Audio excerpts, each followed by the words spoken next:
Central. Oh, there he is. We sell Twitter cheaply. Come on over here. You get a discount. Wait, last time we on talked Twitter. to you, you were buying Twitter. Yeah, Last time you were I know. I'm bending over. I'm sorry. Is this an adult program No, or not? Are we on HBO? Yeah. no, we're fine. Senor, you can't win them all. Okay, trading involves risk, right? So sometimes you're ahead of the camel. Sometimes the camel is ahead of you. So we'll see. Or the horse, or whatever you are, or boondoggy, whatever you like.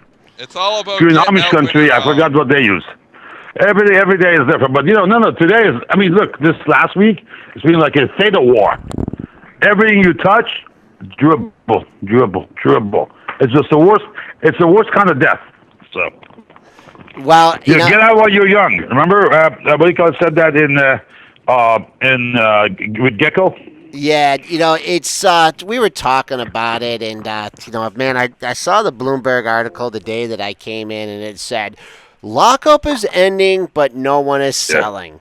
That was. Guess what? I put another tranche up day before, like a schmuck. If you go right now to the Yiddish dictionary, open up schmuck, my picture is there. No, I mean, but you probably did. Happens. You probably did it with defined risk. But I right? got September's, Senor. I got September's. Okay. You got a little bit of time. Yeah, and I'm gonna play.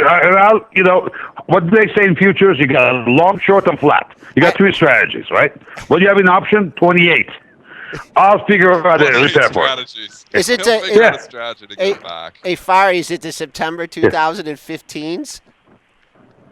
No. No, the leaps don't go that far. Leaps are January to January, Senor.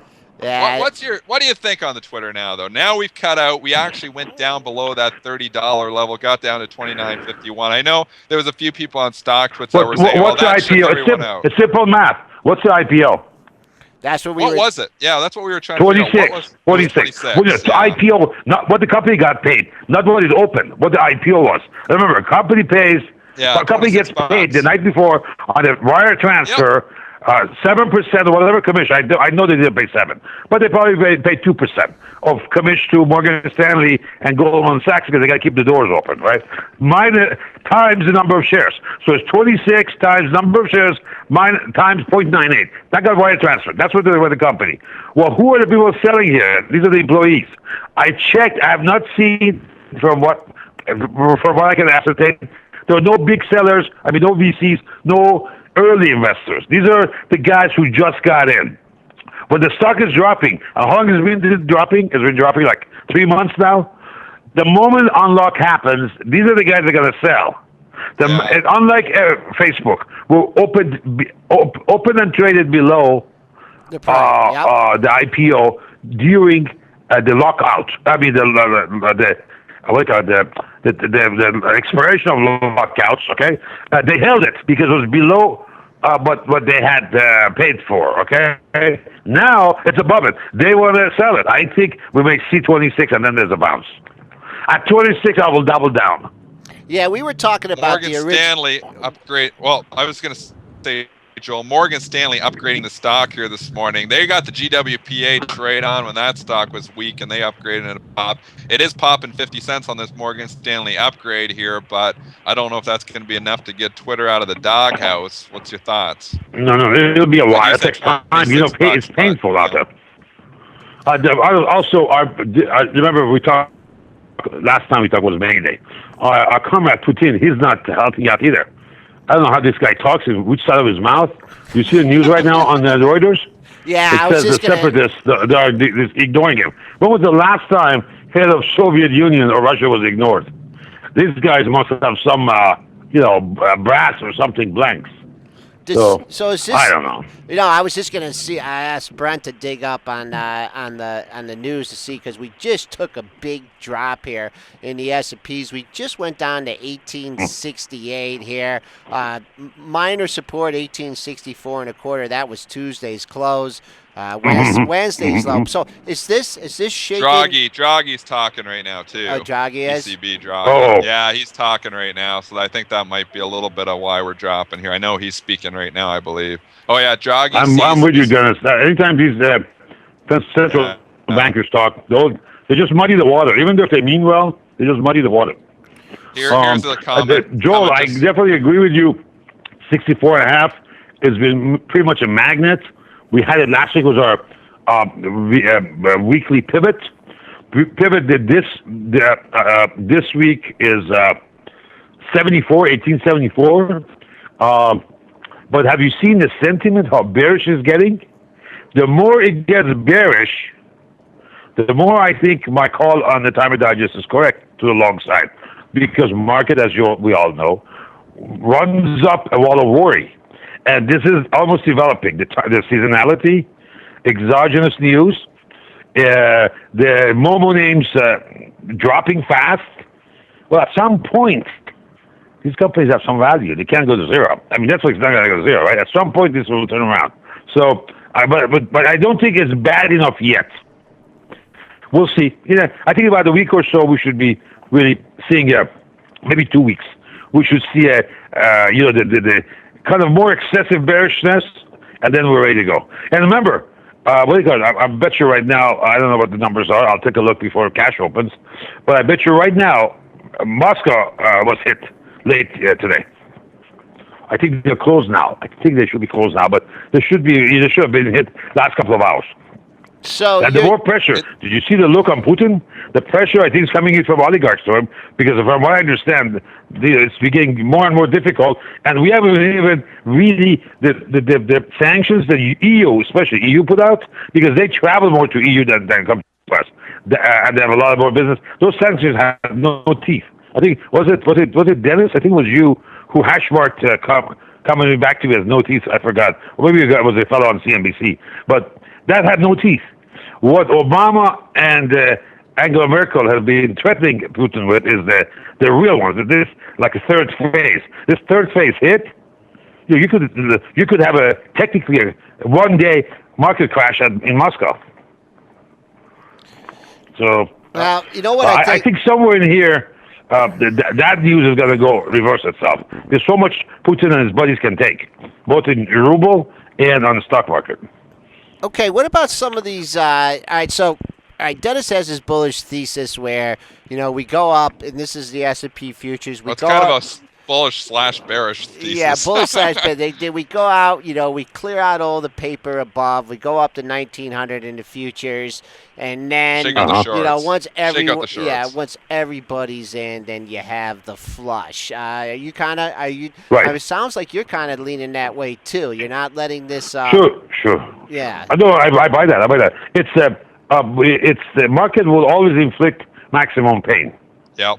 So what it's looking for is where the majority is. For example, why did we drop so fast? Because we're most of the time bullish. And very majority, is inclined to be positive, think forward, all that. We're bullish people. So we're bullish, right? So when it hits, there are more people running for same exits. That's why the drops are faster. As I say, elevator drop, escalator up. On the way up, slowly, there aren't that many bearish people. There aren't that many shorts. So the impact would be slower. Okay? So, the market will always, that's its business. Because if you look at it the other way, Joel, if the market was going to be, the reverse hypothesis was correct, that means they're giving free money. Well, last time I checked, only Fed gives free money, and only to billionaires. And you and I don't qualify. Not yet. No. What about some of these other momos here? I mean, Tesla's really taking it on the chin today. The street not happy with the earnings. What do we? What? They beat, right? Yeah. And I had a lot of trade on. So today, I'm holding my nose.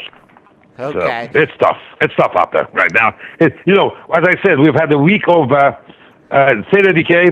Guess what do we have that's up? Short on Goldman Sachs, which is Ethan put it. Okay.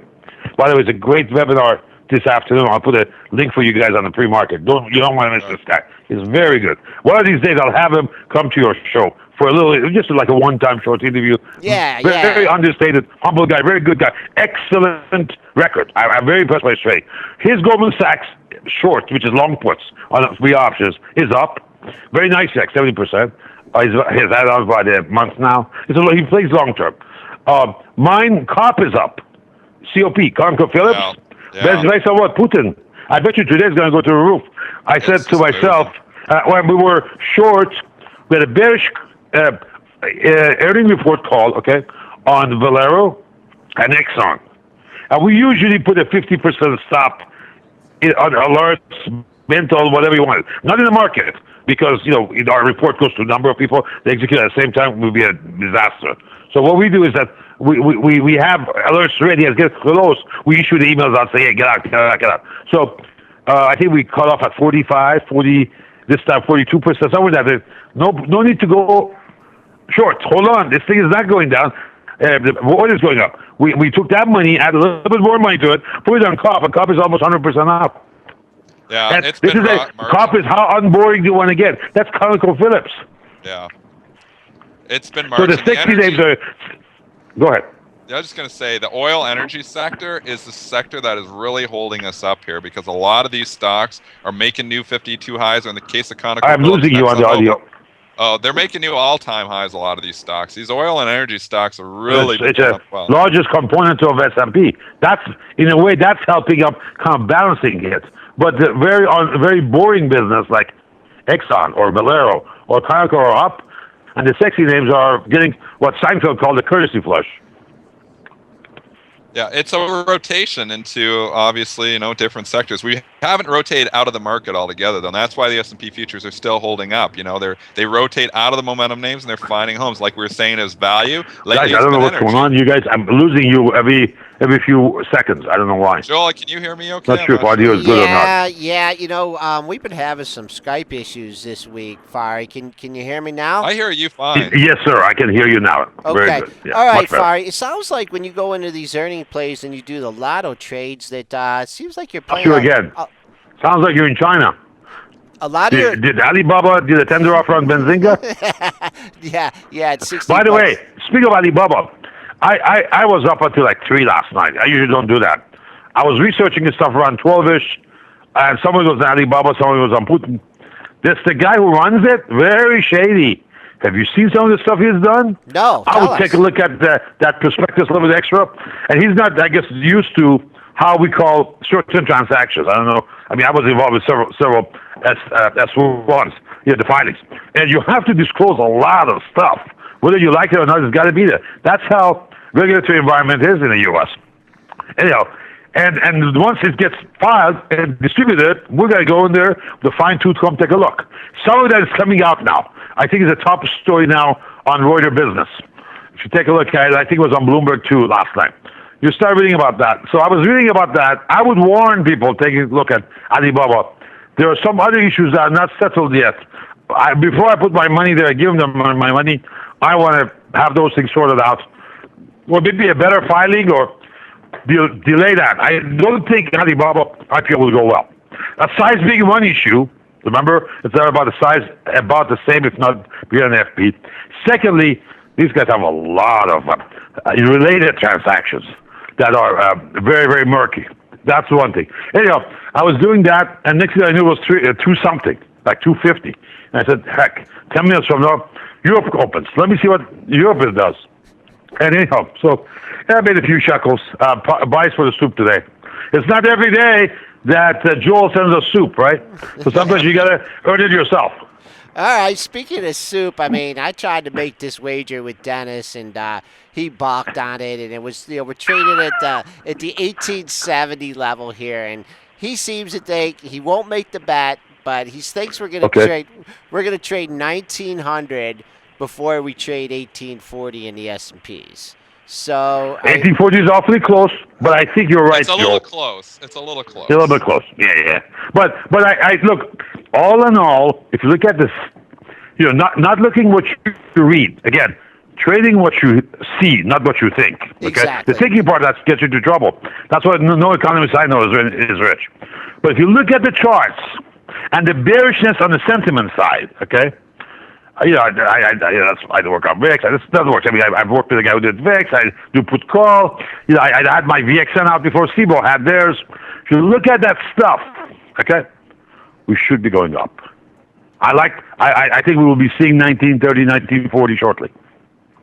Not tomorrow, but shortly. And the type of shakes we've had, and there's that breadth trust we had about a month ago. Those usually project that kind of prices forward 3, 4, 5 months forward. Now, can you handle the shake? That's a separate problem. Well, look at what's happened in some of like Facebook and Twitter and Netflix and all the momentum stocks here, and then the financials rolling over, and we've had some weakness in some other sectors. The big pharma recently, the biotechs have been weak, and the market is still holding up here. I mean, all of this stuff has not. We have but hold on, Dennis. We have hash mark Anti-Jeanette. At some point here, you look how she's been masterful at this. Okay, yesterday. I said I nominated her for the Wonder Woman of the Year already. Even the year is not up. She moved 20 handles during her speech, and then and afterwards, a little bit after that, because now you get the effect. Okay, 20 handles on S&P. That's not easy. The yellow put is alive as out there. And she's going to defend this market as long as she has to. I think that's so. Her job. Problem. Yeah. That's her legacy. That's her job. No, that's not a problem. That's her legacy. That's her job. Now you passing judgment on right and wrong. Remember Joubert. And what time is it? Okay, I'll finish with this, guys. Remember Joubert. I gotta get back to some stuff. I haven't had a full sleep here. Remind you of Joubert, the contract assassin in 3 Days of Condor. He says, don't take side. There is no side. There is no right or wrong. The proof is in your precision and the confidence in yourself. Something like that effect. In the movie 3 Days of Condor, you guys were kids, I think, back then. Or maybe in diapers, I don't know. But this is in 1977, I think it came out. But I was 1 year old. There you go. Okay, so I was actually a little bit close. Okay, so my point is, there's no right or wrong, Dennis. The market is always right. Charts don't lie. Politicians do. Okay, Fari. Before you go, I just want to make one quick comment here. And you're a very technical trader. You have your systems. Mm-hmm. You follow them. You follow your sigmas, your standard deviations, and whatnot. But and this is why we love having you on the show. For a majority of the show, you've been talking about macro things that are going on, and that's the same kind of feedback that we get from Nick Shaheen, who's a very big options trader and very big in the markets. Yeah. You can't ignore the macro things that are going on. You cannot. You cannot. You're absolutely right. The point is, my background, my interest is not really that much fundamental, but I want quantitative and technical combination. Okay. Now, do you dabble on the side at the margin of other issues like exogenous news? Heck, I come from a part of the world that craziness is every day over there, right? Yep. So you've been trained, you've been brought up. That was at the dinner table, talk. So it's just part of your DNA. So it won't hurt if you understand also that color. Okay. If you see on Twitter, not everybody on my Twitter followers are the traders. There aren't 151,000 active traders on Twitter. No. There are a lot of them who follow me for other issues. And every time I put something on Iran, on Middle East, on Israel, on Turkey, on Putin, on Crimea, that areas, I get a lot of feedback saying, guys, you gave me a light I didn't see. Why? It just once it becomes part of your DNA, it's hard to put it away, Okay. All right. Fari Hamzei, Hamzei Analytics. He's on every Thursday. So if you guys only come to this chat room once a week, you need to come on Thursday mornings at 8:35 to get Fari's take on the market. Join the chat. Fari will definitely answer any questions you have on issues in your portfolio that you're looking at. He'll give you.